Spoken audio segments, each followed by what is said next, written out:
Merry Christmas! Welcome to the Father and Son Talk Show. The Christmas edition, this special, yes. Christmas edition. Yeah, it's we are recording this on the 24th. Yeah. So tomorrow, Father Christmas will be climbing down your chimney. Technically, it won't be tomorrow. It will be tonight. Yeah. Okay. Tonight. But it'll still be after 12 o'clock. Yes. Have you been a good boy? Oh, I don't know. I mean, I think I have. You know, I think I've kind of let Santa Claus down by losing so many pay-per-views. But you know, it's a new year. It's a new year, and it's a new beginning very, very soon. And you never know what happens, do you? You never know. Very true. Very true. Well, we will get straight into the news.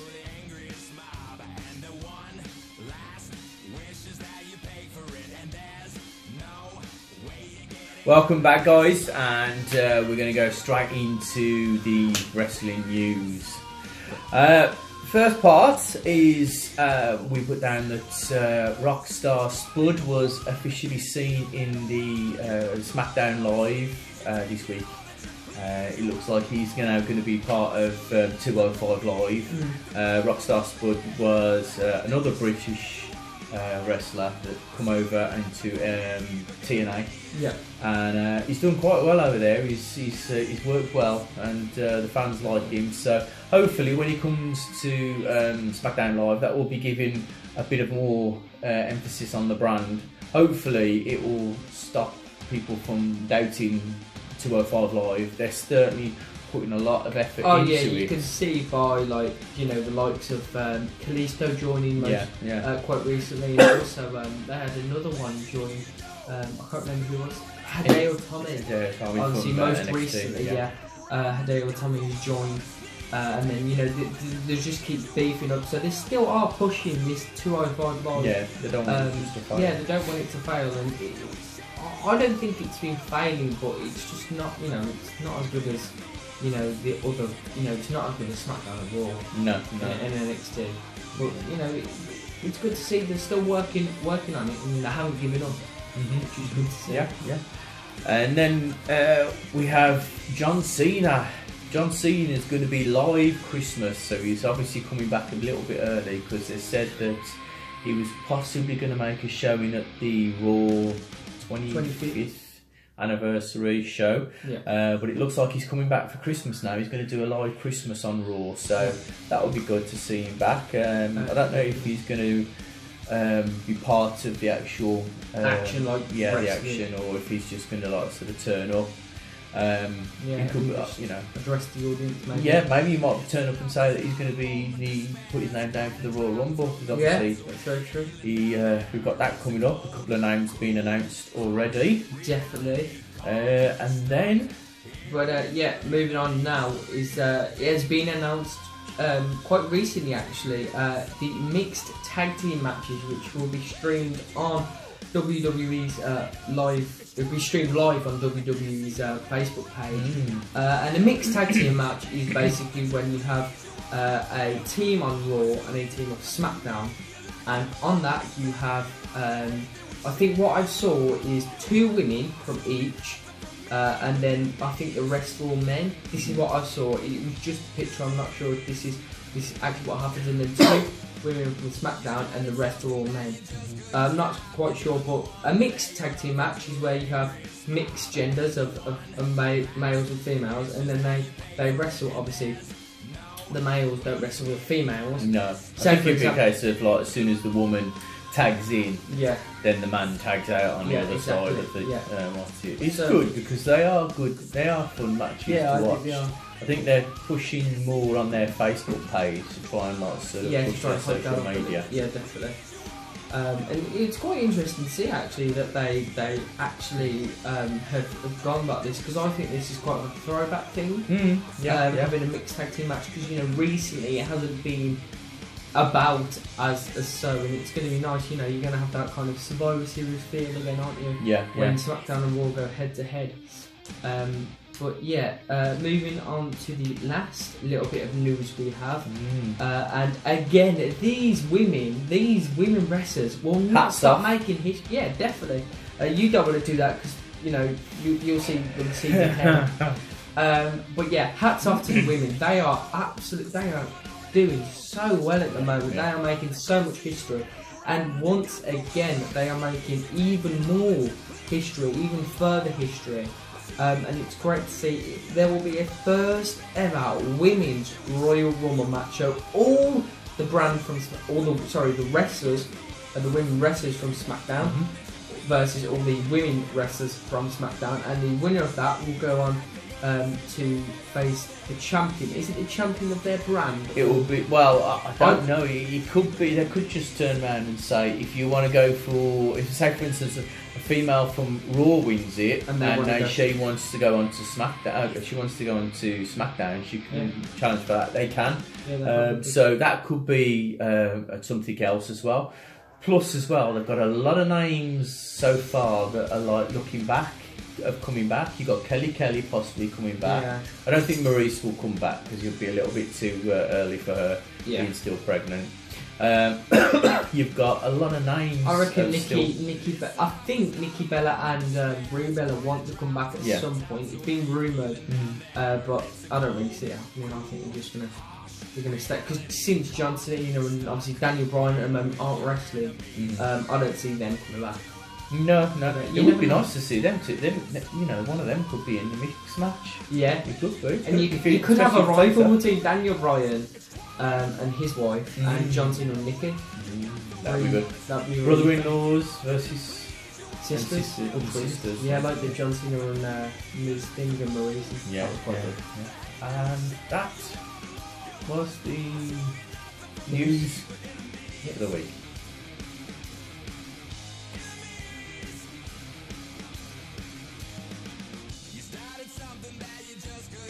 Hi guys, welcome back. Right, we're going to go into our Raw review this week. The smelling review. Headache. Oh, right, man. We first started Raw with Angle coming down and announcing who was going to officially be in the main event for SmackDown, for the Royal Rumble. Yeah. Obviously, we had last week where we had the finish was a bit of a disaster because it ended up to be a disqualification and there was no official announcement made. So instead of Kurt Angle picking either Kane or Braun Strowman, he backed out quite chickenly, ran out the room and went, "It's going to be a triple threat match." So obviously he just made it's better to just turn around and say that than cause it. Yeah. Plus as but well, wouldn't everyone do that if you had Brock Lesnar, Braun Strowman and Kane in the same ring, wanting to destroy everyone, wanting to destroy each other? You wouldn't argue it. No, you'd just get out. It looks good because obviously now there's a chance that Lesnar could lose the belt. Yeah, and still look strong. Yes, because obviously he's lost the belt in a triple threat match. It's not just a case of like sort of losing to one competitor. Plus, it makes both of them seem stronger as well. Because obviously, if you lose a triple threat match, it's obviously a little bit more, easier to like sort of get over how strong that person is. Definitely, and I think it would be a great match when it comes around. It will be a great match. Oh yeah. And since it is triple threat, there is no disqualification and there are no countouts, which both being all three strong buff men, there's going to be some chair shots, there's going to be some tables, it's going to be like TLC. Yeah, there's going to be some vicious things, but that's what everyone loves really at the end. Yeah, it's going to be a big, all three competitors are big, muscular wrestlers. There's no light heavyweights there, so that would be a slobber knocker, as JR used to say. Good old JR. Then we have Seth versus Jordan. to see who will face Samoa Joe. And this has been going on for like sort of quite a long time now. This match has happened for quite a long time as well. Like, you know, when they have two wrestlers and then they go and face someone later on down the line. It's really, really annoying. Yeah, like I say, with what's happening with I can't wear this hat anymore. It's itching my head. You know, in the Christmas spirit, that's all. Because you know, SmackDown's better than Raw. Obviously, like sort of, we've still got Jason Jordan trying his utmost to be something famous. You know that sooner or later this is going to have to come to a head. Oh, yeah. I hope it comes to a head earlier.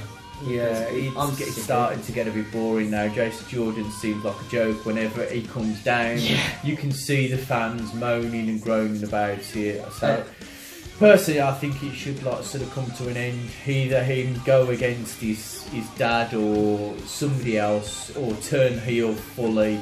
Yeah, because WWE have just wrecked his career, I think. You know, there's going to be nothing for him to do. You know, if this Kurt Angle match with him gets the go-ahead, after that there'll be nothing for him to do, because WWE have wrecked his career. They've shoved Jason Jordan down every single fan's throat, and they've got so sick of it. And I'm sick of it. Are you sick of it? Oh yeah, definitely. I think everyone's sick of it. And it would be good to like sort of have it done then. Yeah. Hopefully, you know, if Kurt Angle is going to slip off as well after WrestleMania, he could like sort of allow Jason Jordan to beat him. Maybe he might get a bit of like sort of pardon me, a bit of a push then. Yeah. You know, being like sort of he's beat his father up. Yeah, I think that's what everyone wants to do, don't they? Yeah, they always want to beat their father up. Oh, bring it on. Anytime, any place, anywhere. Then we went on to Finn Balor versus the Mr. Now that was a bit of a weird one, because like so you got Finn Balor, who's got loads of people out there who would like sort of tag up with him, but no, they put him in a handicap match with the Mr. Even though Stephanie wasn't around, you would have thought that they would have had him in a tag team match. Yet again, he comes out to a humongous pop. That crowd, if Vince McMahon thinks he's not like sort of getting over with the crowd, just see when he comes out. His music is brilliant, his entrance is brilliant, his work rate is second to none. Yeah. Obviously, because it was a DQ due to the fact that the Mr. they were disqualified for jumping him and beating him up. Yeah. Then Hideo Itami's music hit and he turned up early. Yes. Because he was supposed to be like sort of debuting on 205 Live, but obviously he's turned around, and him and The Miz have got a history over in Japan, so obviously they thought, well, we can like bring that into it and not have them tag up. One thing I actually got from watching this was that when Hideo Itami came out, there wasn't a big reaction from the audience. The audience were just sitting there and be like, I don't really care, to be honest.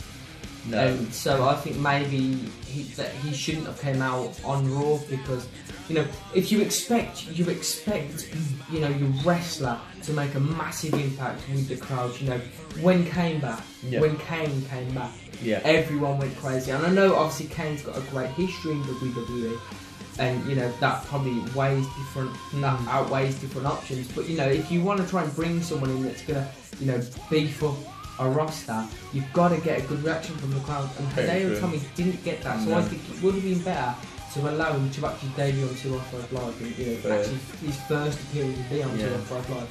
So they made a mistake. I think the problem with they've got as well is a lot of these like wrestlers that come up from NXT into the main card, a lot of them the fans don't know, because a majority, you've probably got 50-50. Some have got the network, some haven't got the network. So if they haven't got the network, they wouldn't have watched NXT. And that's one of the reasons why recently they've started putting the NXT on to USA, the American channel that Raw and SmackDown's coming on. And there's another reason for that as well. They want to like sort of try to renew their contract with USA Network. So if they do that, they can like sort of say, well, if we do that, you'll have 3 shows. So But saying that, we don't know if that's going to mean that we won't get NXT on the network. Because obviously with the network, you only get SmackDown and Raw. It's usually about three weeks after, I think they actually put it up to 3 weeks late to everything else.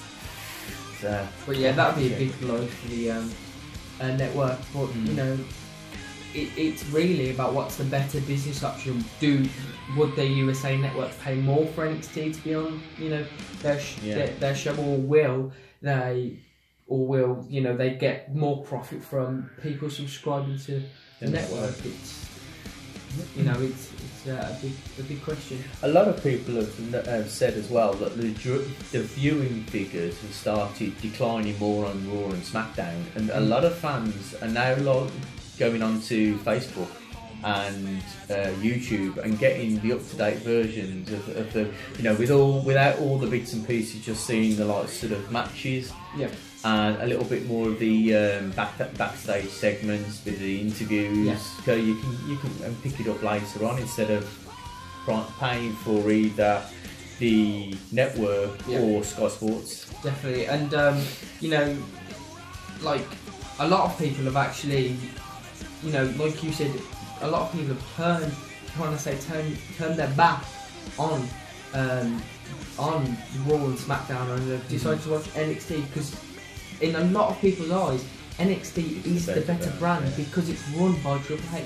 Triple H has been a wrestler. He knows what it's like, and he's giving, you know, he's letting these wrestlers be free, and that's why they have so many memorable matches, so many memorable rivalries.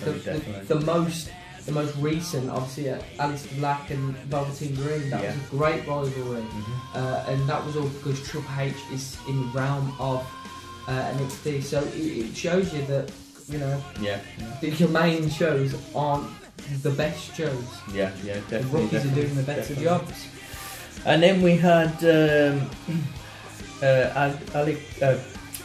Cedric Alexander wins his spot for the cruiserweight title to take on Enzo. So obviously that will probably happen on Royal Rumble. I would say I'll probably leave that for the Royal Rumble. So we now know that it's going to be Cedric Alexander versus Enzo Amore. That should be good. It'd be nice to see if the belt gets taken off him, but I think it's going to be hard. With obviously Rockstar Spud coming into 205 Live, that is another good heel. He plays a good heel character, so he should be good for that. So maybe you could have Enzo lose it at Royal Rumble, and then you could have Rockstar Spud turn up at Royal Rumble and win the whole Royal Rumble, and then basically a bit unrealistic. Bit unrealistic. Then we had Asuka versus Alicia Fox again. Now this it's sticking things down. Foxy. You know, she's. I think she's a punishment. She's been punished. The sad thing is you can tell she's passionate, and you can tell she works hard. But she's good. But unfortunately, not going to work. Yeah, she might as well just go somewhere else. It's not working.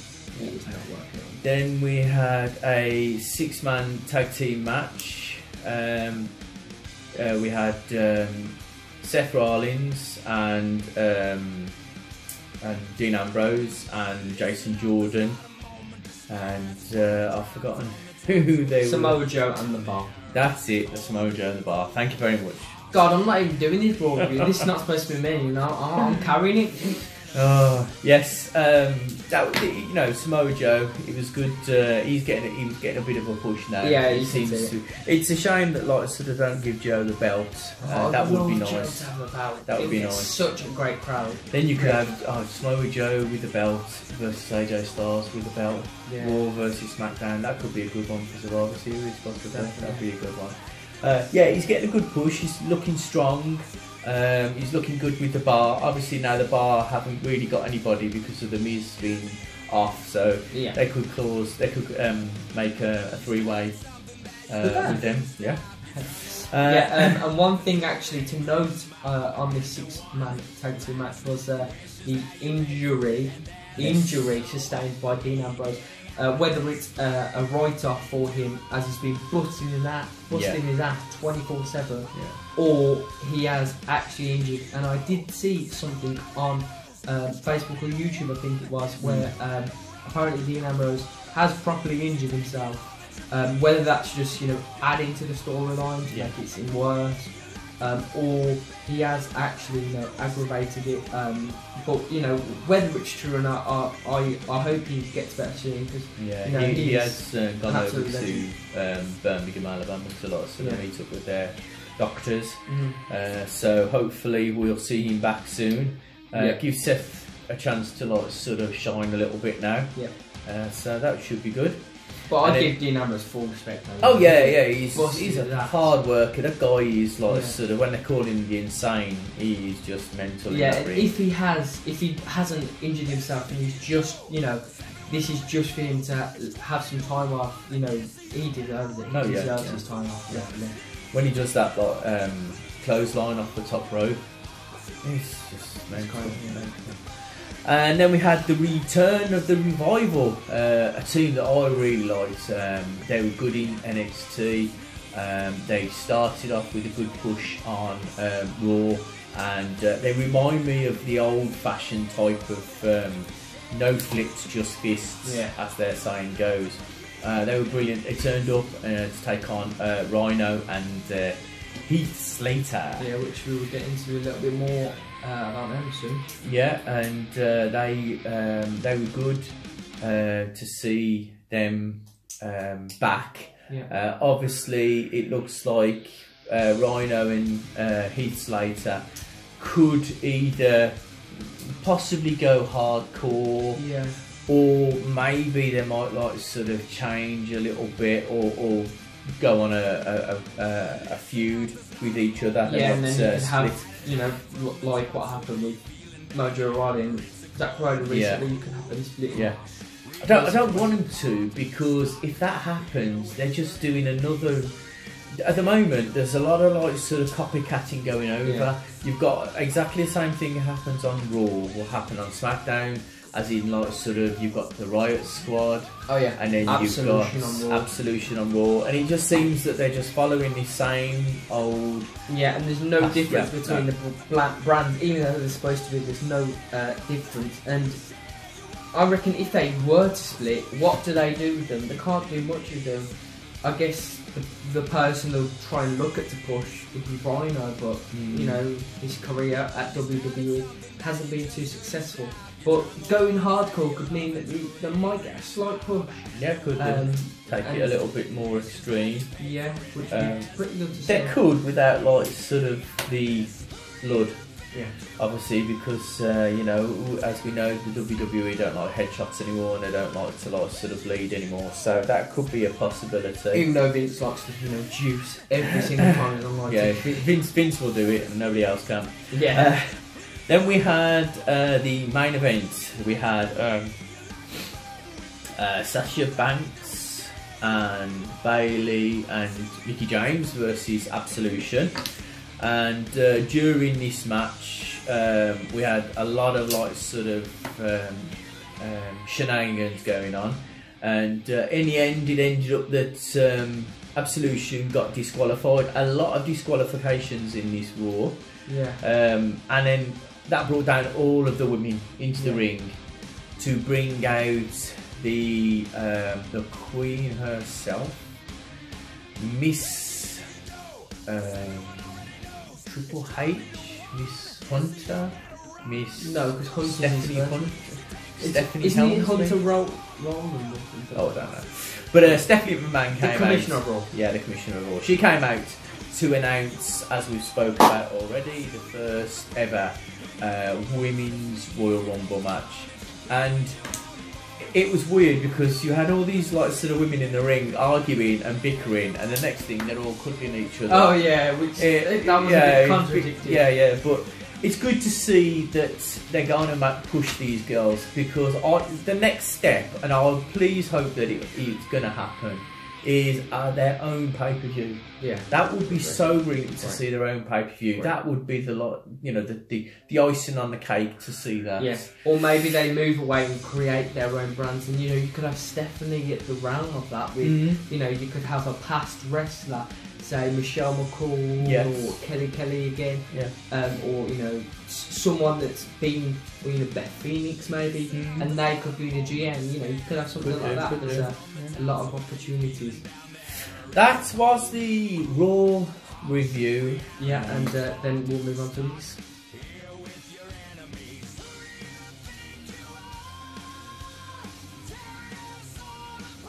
Hello and welcome to the SmackDown review, the best review. I'm going to say that every time now. Welcome to the SmackDown review, the promised land, if you will, the land of opportunity. So he doesn't think that, does he? No, he doesn't. But he's just a negative person like you are. Oh. This week's SmackDown was actually quite an interesting SmackDown. Had loads to talk about, especially the I'm going to use the word you used, the shenanigans that went on at Clash of Champions, which is very interesting. We'll dive right into that. So SmackDown started off with Daniel Bryan, the GM, and Shane McMahon, the kind of on-screen commissioner, if you will, because he's not really got a lot to do with behind the screens. He's more of an on-screen character. Those two start off. Daniel Bryan comes out to the ring first, and then starts talking. Then he's interrupted by Shane McMahon. And they start having a discussion about what happened and why Daniel Bryan fell on Shane McMahon in order to interrupt the count. Yeah, thank you. And I thought how they kind of played it off was pretty cool, because Kevin Owens did hit Daniel Bryan. Yeah, there's no denying he didn't. They did play it off well, I've got to be honest. But Daniel Bryan obviously went into Kevin Owens and then went back on the show. Yeah, of course. But obviously, he had to do that in order for it to look right for the cameras. Makes me laugh that Shane still hasn't been able to get the network. Because obviously, if he got the network, he would have actually seen what we saw when we was watching it. Definitely. But obviously, his dad doesn't want him to have it. Maybe he's too much he gets angry and starts losing his temper. Yeah, that's very true. Maybe he's disturbed by Jinder Mahal's big nipple. God, that man's got some cross-drawing. God, definitely. Anyway. Daniel Bryan said why he. So Daniel Bryan interrupted. It was actually Shane McMahon interrupted Daniel Bryan's count by hitting Sami Zayn to break up the count, and then that caused a little bit of heat in between the two, and then you had Daniel Bryan, who was kind of the big decider in SmackDown, as he'd done a fast count so Sami Zayn would win, and again that was overheated as Shane walked away. Daniel Bryan came in and fast counted, and Shane couldn't get there, and that's how the Guardian Angels won their jobs, and they still have jobs to this day. Daniel Bryan's excuse was that it was best for business. So he said keeping Sami Zayn and Kevin Owens was best for business. He must have been on some real crack if you think it's best for business. No, but obviously you can see what's happening here. You've got Daniel Bryan being the heel kind of figure, and then you've got Shane more on the face. And I think they've done that quite well. They couldn't have Shane come on the side with Kevin Owens and Sami Zayn, because that just wouldn't make sense. But the way they've done this, I think, so far has worked out pretty well. What do you think? I think it's good, because you've definitely got Daniel Bryan acting a bit like a heel, but at the moment you're still thinking, is he not? Is he because you know, is he doing it best for that's right. business, He said, or is he doing it just on the basis he still he likes Kevin Owens? Yeah. He sees the talent of Shane. like at the end of this this section, you see him backstage with Daniel Bryan and Daniel Bryan's backstage with Kevin Owens and Sami Zayn, and he actually says, "Look, you know, don't think I'm like sort of on your side. I will sack you if you carry on." So you know, it's that. Is he not? Yeah. You know, it all depends on how they see him. Do they see him as a talent that can continue to actually work in the ring? Yeah. Or if he's, you know, if they believe what the doctors have said, all the doctors have been saying that he's fine Every to single work. doctor on the planet. Even Doctor Who's been saying he's okay to wrestle. Yeah. So if that is the case, then obviously they could have a Daniel Bryan versus Shane at possibly WrestleMania. That would be good to see that. Yeah, that is what I've said. I've also said, a possible match there. And actually, Shane was quite disappointed with Daniel Bryan. And, you know, he would be, because he has a proper hatred towards Kevin Owens and Sami Zayn, what his character does. Yeah. And, you know, I see why he does. And he wanted them sacked so badly. But unfortunately, it didn't go. So I still think you're going to have Bryan as this heel type of character, a heel GM, and then you're going to have Shane as the face, where he's on the team of Randy Orton and Nakamura. But yeah, I and you as well were actually disappointed with this promo, weren't you, that opened the show? Yeah. On one basis, that there was no, at the end, there was no kind of, you know, there was no heat. They didn't go, you know, face to face or anything like that. Yeah, Shane just said, "Good luck with the show," and walked off. And he was disappointed, because you want someone to take the first shot. If Daniel Bryan's going to be the heel, he should have took the first shot, or he should have got the microphone and, you know, put it into his face, something like that, to actually spark this rivalry to get to a higher level. Yeah. Even at the end of the like sort of main event, it was like sort of, you know, nothing. There was nothing going on with him, you know. There was a little bit of pushing. Yeah, I would have liked to see Daniel Bryan come out and do another fast count, leave the ring, but it was, even though it was a normal match. So. But yeah, so I also think there's going to be a possible match soon. Maybe there might be Orton, Nakamura, Shane versus Bryan. Yes. Kevin Owens and Sami Zayn. Yeah, they could do that, because then like sort of Daniel Bryan wouldn't be in the position of being in the firing line. Yeah. Obviously, if you're in a tag team match, a triple threat match, then you're not always there. You can tag in for the 5 minutes and then tag back out. That will leave him like, you know, and that was fit enough to... definitely, and that will show WWE, you know, how well you'll be able to actually still wrestle. I think WWE should hire me to give some ideas, and that'll be great. That'll be a great fight. But I do come at a cost. There's no so moving on to after that promo opening the show by Daniel Bryan, Shane and Mac. You had the Usos versus Benjamin, or Shelton Benjamin and Chad Gable. Now both Benjamin and Gable have got such a push recently. I think it's pretty obvious there's going to be a change in the SmackDown title soon, and Benjamin and Gable will get the titles very soon. Well, they won over the Usos. They've got to now win over the Usos. So, like, you know, that's good, because they're making, like, you know, they're making it look good for them.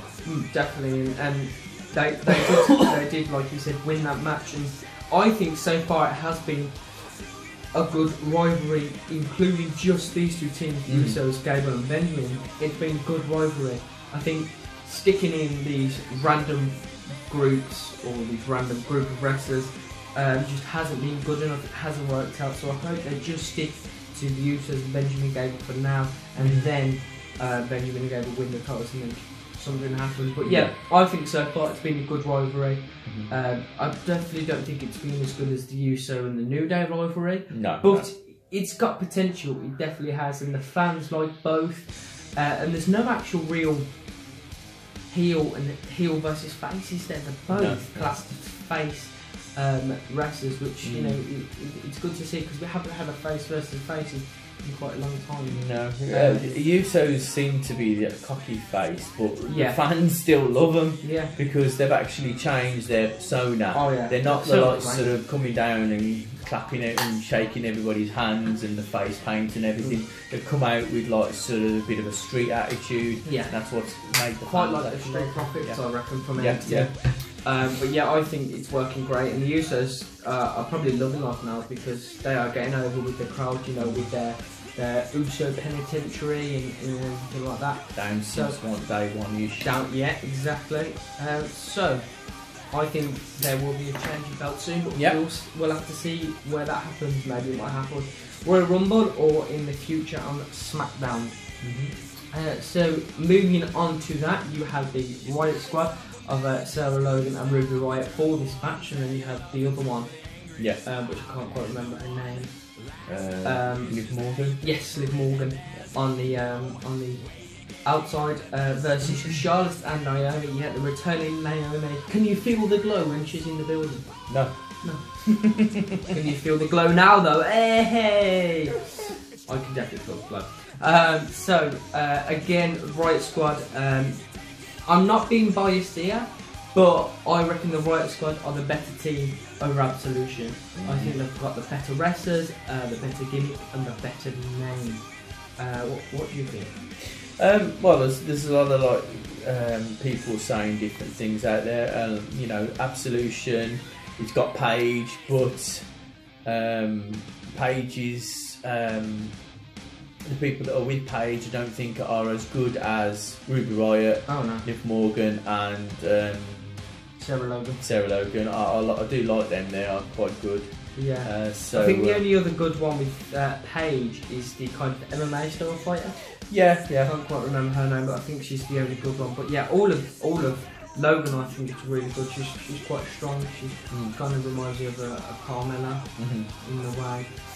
But yeah, the winner of this match was Charlotte and Naomi. So it seems like the SmackDown women are actually getting their revenge, or the allies, if you'd call it, are getting their revenge on the Riot Squad. Yeah.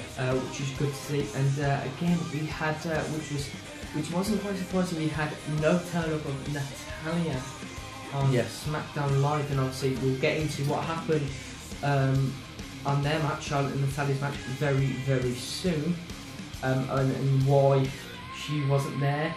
But yeah, review of Clash of Champions. Yeah, so that match was good. Like I said, Charlotte and Naomi are probably the only two friends at the moment, the only people they can trust, which is quite good to see because at the moment everyone's against Charlotte and everyone's against Naomi. So it's good to see at least Charlotte has some allies. But after that we had a commercial, and then we moved on to the New Day, Rusev versus Rusev and Aiden. English. So you had Big E, and Kingston start the match. Well, not start the match, but you had those two wrestling. Then you had Xavier Woods on the ringside, handing out free pancakes. Yeah. Which was quite good of him. Well, they call them flapjacks over there, but yeah, I don't know why they call them flapjacks. They're not flapjacks at all. Flapjacks are like sort of about that thick. And well, in England they are. Yeah, but that's what they are in England. Got all the pudding that makes sense. But yeah. So again, Rusev and Aiden English are getting a very, very strong push, and they're getting such a great reaction from the crowd. It's really good to see because Rusev, everybody was shouting Rusev Day, and he was really getting into it. Yeah, so, he loved it. He did. It's actually quite good to see Aiden English, getting somewhere, because I think apart from now, his WWE career was a bit slow and it was very, very average. But now he's got this thing with Rusev. It's really good, and I hope they get a real big push and eventually try to go for the SmackDown Tag Team belts.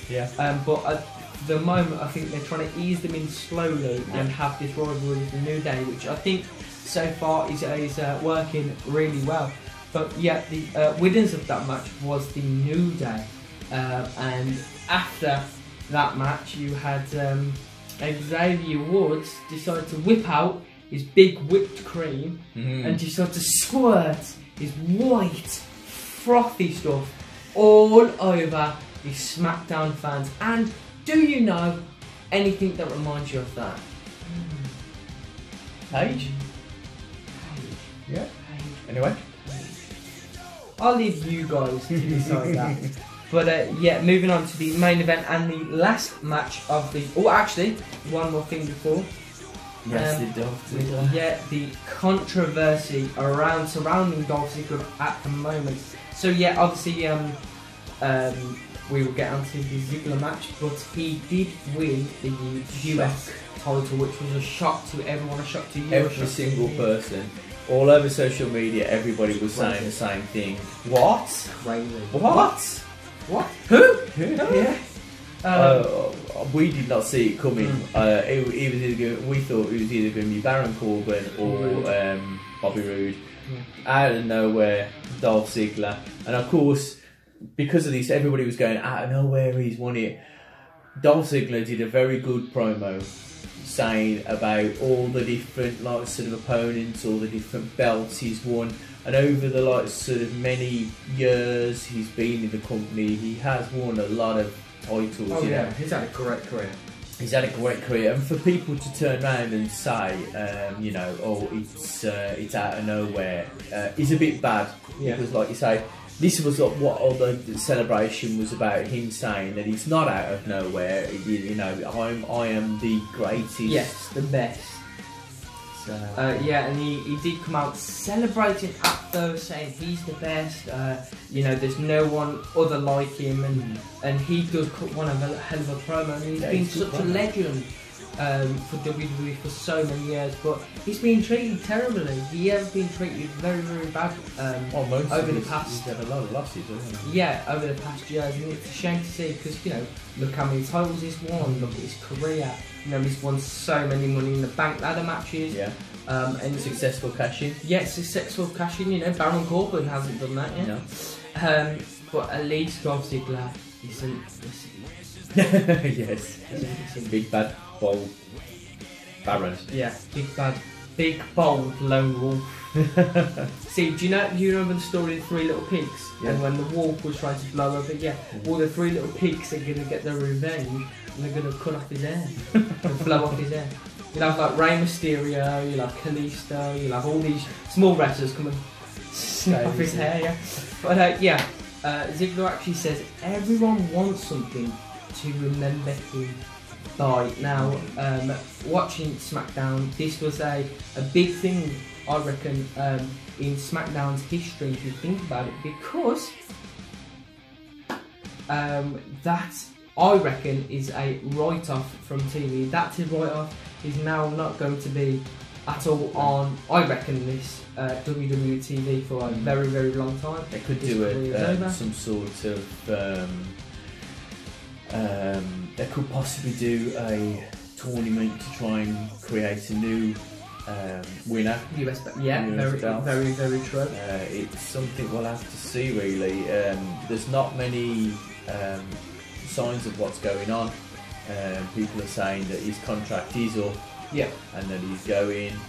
But really, I suppose the only thing we'll have to do is just wait until we see what goes on. Definitely, I mean, this was a big thing because to say that everyone wants to remember him by, that's that's as big as when Undertaker put his clothes or his ring attire on the middle of the mat at WrestleMania when Roman beat him, and then proceeded to walk out, and that's as big as that, I reckon. And that kind of brought a tear to my eye when I saw that. The legend for so long, and this was really sad to see as well, because like Undertaker, Dolph Ziggler's worked his butt off for so long, and to kind of see now what he's doing, to be treated that badly by WWE, I kind of give him respect for doing this.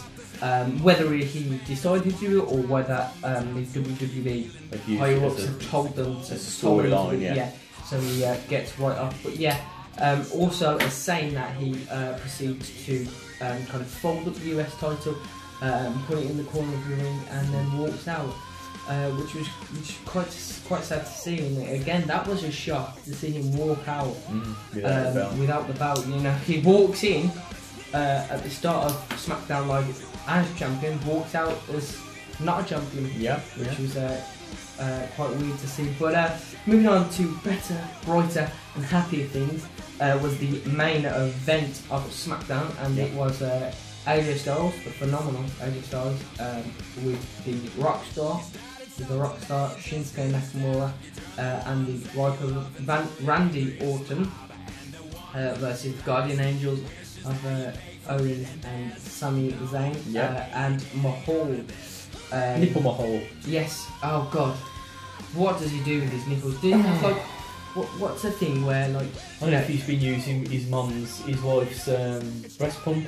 Probably. Or what's that thing where like you're really erectile, you've got erectile dysfunction, and you need to get your Viagra. Maybe like he has nipple Viagra or something, and he's knocking the nipple Viagra down. There is some pictures out there of Jinder Mahal, and people have said, oh, it's Photoshop, but no, it's not Photoshop. You can see it's a live screenshot.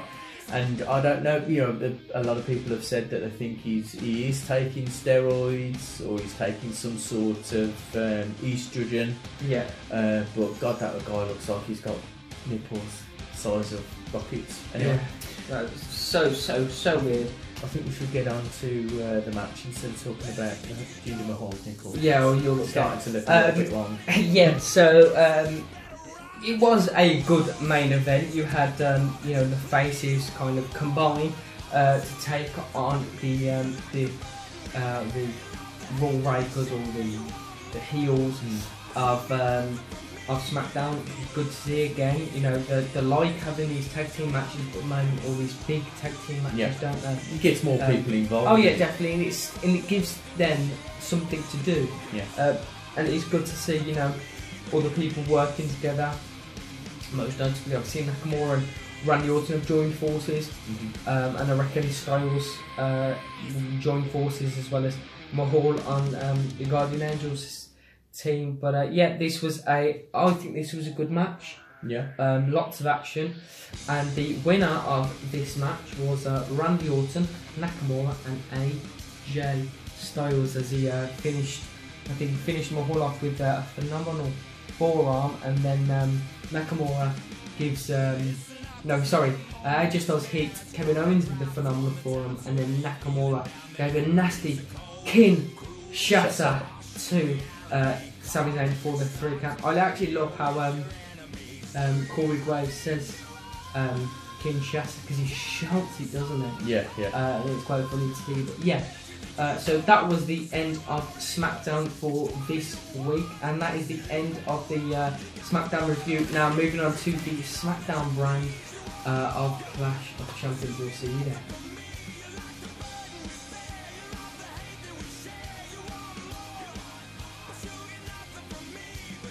Hi, welcome back.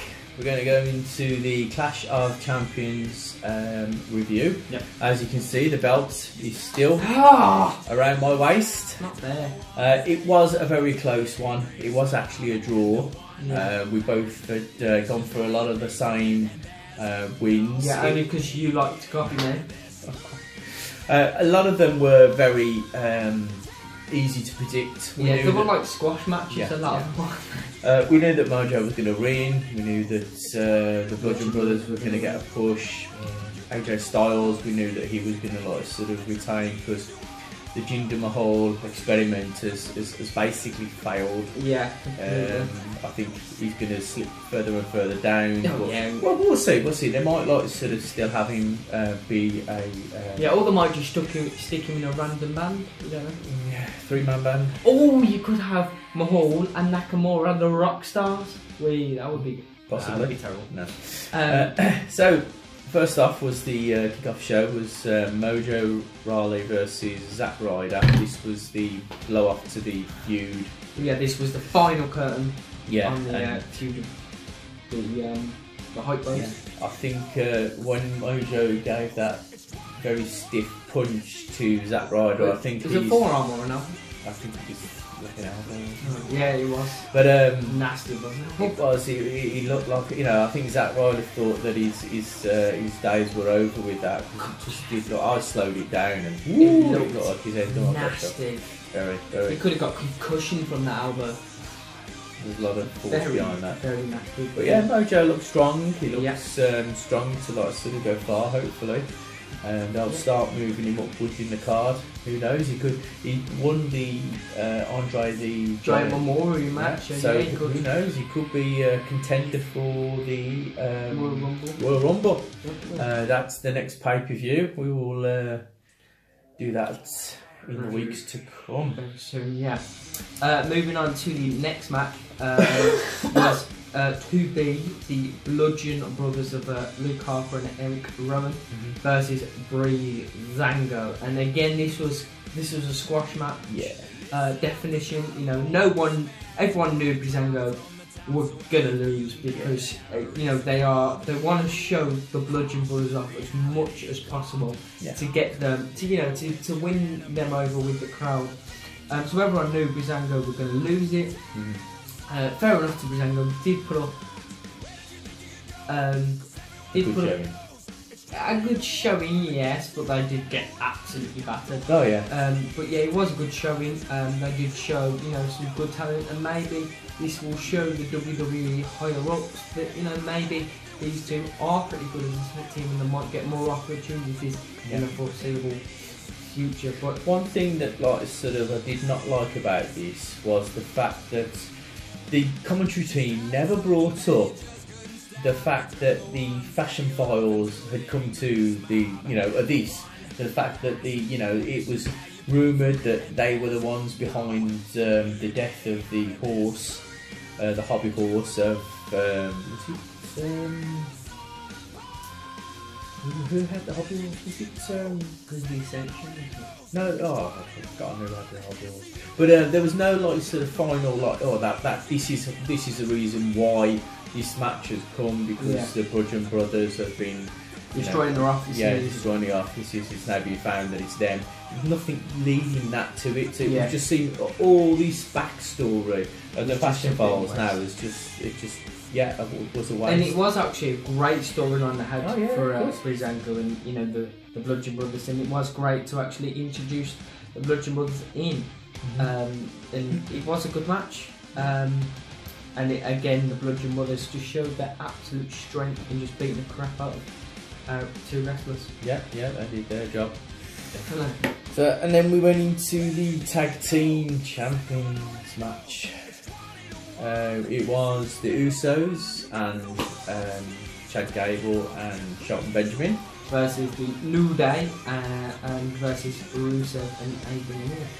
And as we said, with the SmackDown review, Aiden English and Rusev are doing well together. Yeah. I don't know if it's one of those ones where they just threw two tag teams together and just thought, we'll see how they go. But it's worked. It's worked. That's quite like the bar, isn't it? The bar the bar just threw together, but they've worked. Yeah. It was. We put our money on Chad and Benjamin because we honestly thought that it's their time to shine. But it was the Usos who retained the belt. Good four-way. It's nice to see more. I like it when there's four-ways, when there's triple threats, because it involves more wrestlers. Yeah. If you have 7 matches and those 7 matches are just one-on-ones, then obviously you're reducing your talent. You're not giving your talent a shot. Of course it get boring, so it's nice to change it up. But I'm actually going to disagree with you on this one. I don't like it how they keep doing this four-way. There's too many wrestlers at the same time, and there's too many things to focus on. Yeah, that is the problem. If you were to have it as just a triple threat match, tag team, that would be fine, but 4 is too much. And I know they're trying to get every wrestler some action. Vince that's what makes Vince happy, seeing everyone in action, doesn't it? Yeah. I don't like it, but it's good to see. They are trying to get these wrestlers as much time as possible. to wrestle. And yeah, the Usos came away with the win, didn't they? Which was quite surprising. I thought they'd drop the belts then and have a little break over Christmas, but it doesn't seem that. No. And then we went into the US Championship with its Big Bad Baron Bold Corbin versus Bobby Roode and Dolph Ziggler in a triple threat. Yeah, you like your three-way, don't you? Especially with Big Sutton then. Their old triple threat. You had and the shock, as we said before, the US belt is now held by Dolph Ziggler, or we think we'll see. Held, kind of past tense, wasn't it? Yeah. It was a shock because there's been a lot of rumours that Ziggler was going to actually leaving WWE, that his time with the company had come to an end, they were going to part ways. Don't know if it's storyline or if it is the end of Ziggler. If it is, as we said before in the SmackDown review, it's a shame because Dolph Ziggler has been a stable part of the company. Any new talent that comes up from NXT, it was always Ziggler who was taking them on. It's good to see that he's still willing to help. Yeah. Even if he doesn't want to, you know, you can see he's willing to help, because if he's not, he would just turn on and say, no, I don't want to do this and walk out. But it's good to see he's still willing to help all these newcomers get started, you know, in the main roster. Yeah, it was good. It was a good match. Bobby Roode's brilliant. We put our money on Bobby Roode to win. Well, you put your money on Bobby Roode. You said Baron Corbin to retain. Yeah, and I put Baron Corbin. Yeah, and obviously a shocker. Yeah, we both got that wrong. Yeah. As Ziggler picked up the win, and after that match, it was the Women's Championship match, which we've got to actually mention whilst predicting in the prediction video that it was a lumberjack match. I don't think you mentioned that. We didn't, so yeah, no. Every wrestler from the SmackDown Live roster came down and was a lumberjack. So you had, you know, Carmella, Tamina, you had the whole Riot Squad down there. So you know, you had a good fair amount of the women wrestlers, and you had everyone beating down on Charlotte, didn't you? Absolutely everyone in her own Natalie was there. Natalia. Yeah, Natalia. Not Natalia. Sorry. What was her name there? Feel the glow. Naomi was there, and she was the only heel.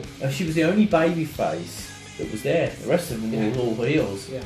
And of course, we had said, well, I had said that there was going to be a cash-in. Now, I actually started to get excited because Carmella actually threw the case in and nearly cashed in, but obviously there was a lot of shenanigans going on. We love that word today, don't we? Shenanigans. And she decided not to go with it. And obviously we had the winner.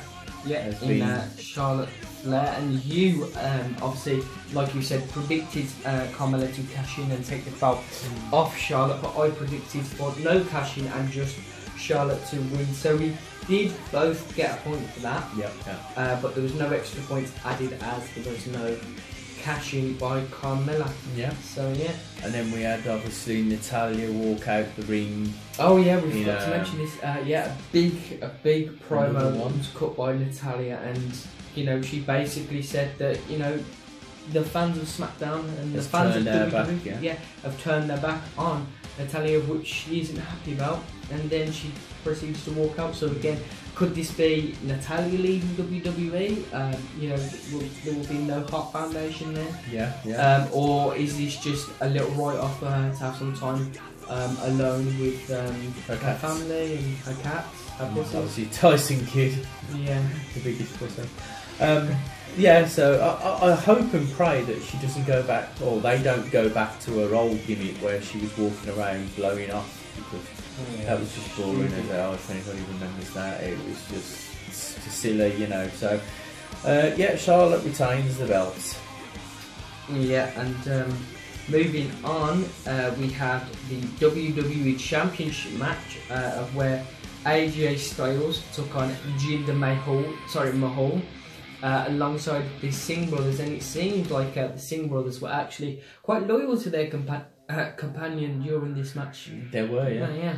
It was quite surprising to see since the SmackDown before this pay-per-view took place, the Singh brothers actually vowed to help AJ Styles beat down on Jinder Mahal. So, the Singh brothers are a bit of a weird character at the moment, regarding this rivalry, aren't they?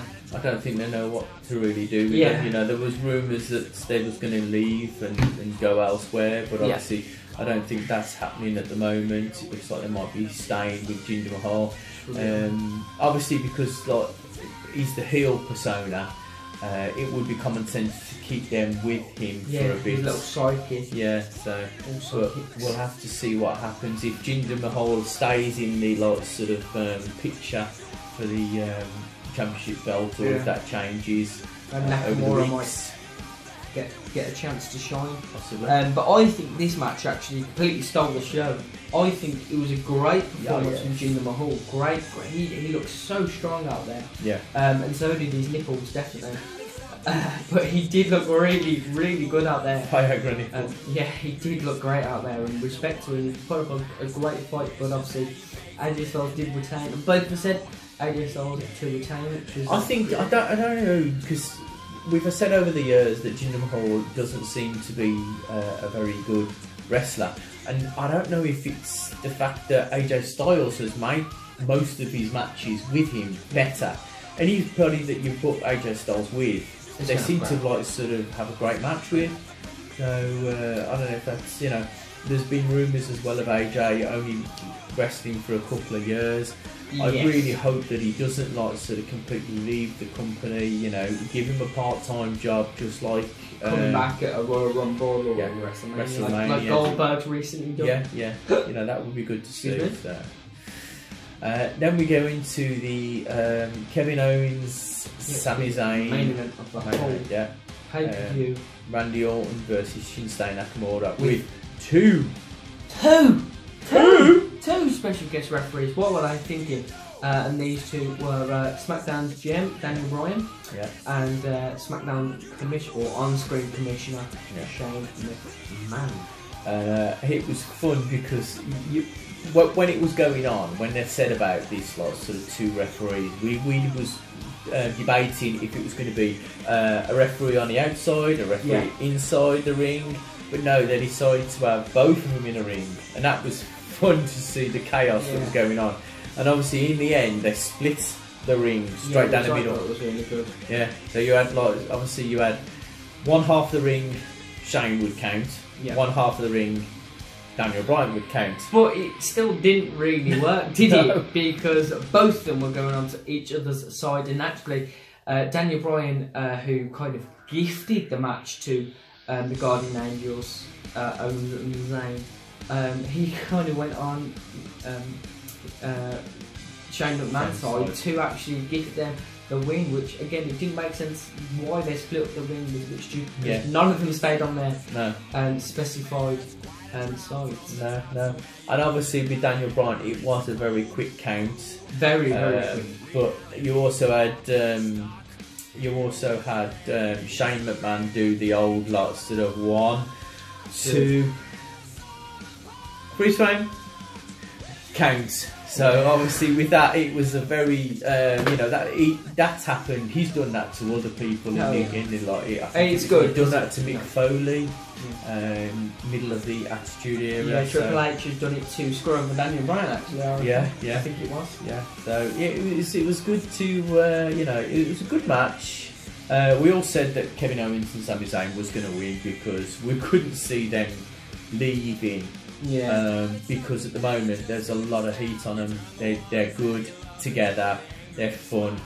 They're loving it. Yeah, they're causing it reminds me a lot of how sort of Stone Cold versus Vince McMahon was. Oh yeah. So who knows? We might see Kevin Owens versus Shane McMahon again. Yeah. It would be. Or it might have Sami Zayn versus Shane McMahon. Yeah. That could be very soon as well. But yeah, so Sami Zayn and Kevin Owens did officially pick up the win. So they keep their jobs, but it was gifted to them by Daniel Bryan, and it seems like Daniel Bryan is getting this kind of like we said before, he's getting this kind of heel gimmick, and then Shane McMahon's getting the face gimmick, which is good to see. But yeah, one more thing, if I can remember what it is. Oh yeah. And obviously the controversy of how Daniel Bryan actually fell over to break the count. Yes. And it was it was revealed that he didn't do it on purpose. He accidentally fell by Kevin Owens. Kevin Owens apparently pushed Daniel Bryan, and then he fell onto Shane McMahon, therefore breaking the pin. Yeah.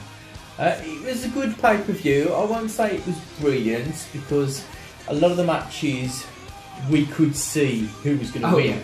It wasn't one of those pay-per-views where I don't know who's going to win this one. There was a lot of ones that we knew straight away. Yeah, that's why I reckon it was a draw, because we went with the same thing. We all were, yeah. But so I completely agree with you. There's nothing I'd say different. It was a good pay-per-view, but out of how many Clash of Champions would you give? Out of 5 Clash of Champions, how many would you give the Clash of Champions pay-per-view? I would give it 3.5. So 3.5 Clash of Champions for the Clash of Champions. Clash of Champions pay-per-view. Yeah. What about yourself? Okay. I would give it 4 stars on the basis that I reckon the Jinder Mahal and AJ Styles match was probably the steal show, and then everything else kind of was great. It was okay, yeah. But yes, I wonder what was the last pay-per-view that we had? Survivor Series. Survivor Series. Yeah. I'm not sure what we rated that, but it would be good to keep an account of what we rate and see over the years. Yeah. Or sorry, over the months, what the best pay-per-view, what the best pay-per-view was, whether it was SmackDown brand or Raw brand. Well, because obviously we're going into the new year now. It is Royal Rumble, the road to WrestleMania.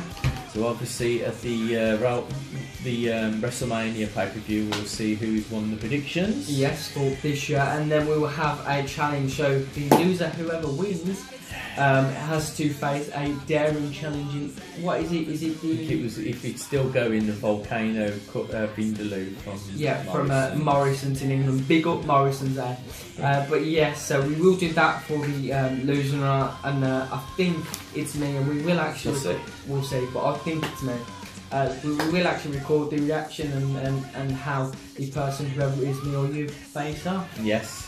And that is the end. So we would just like to wish all our loyal fans a very Merry Christmas. Yeah, have a lovely break. If you're off from work, have a lovely break with your family. Yeah, and have a nice New Year, and we will see you after the New Year. Definitely. See you guys.